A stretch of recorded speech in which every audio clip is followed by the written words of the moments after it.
This is a natural cave. It was not dug, it was not built. It is made up of a rock. Up here, as you can see, this is a mixture of lime and coral rock. And years back, this cave had a tunnel that side behind us. That tunnel extended to the beach nearby, and one could walk through to the seashore those years back without any problem.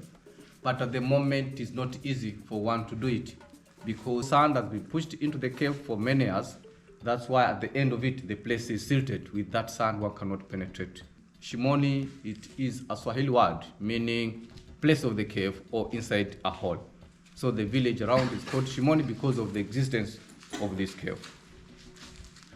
This cave was used as a holding ground for slaves, and it happened when this trade had become very much in East Africa.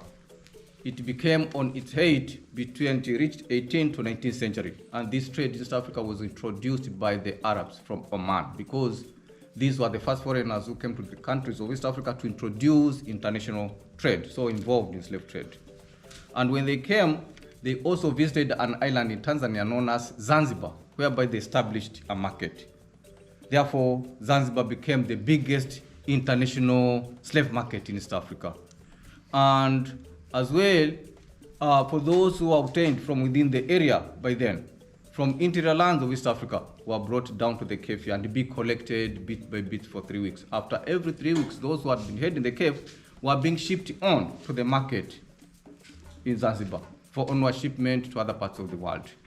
Most of the slaves who were obtained from East African countries here were afterwards destined to Arabian countries, were taken to Yemen, Muscat and Oman, some were taken to India as well. A very small percentage were shipped to America because, as we know, America is very far from East Africa here.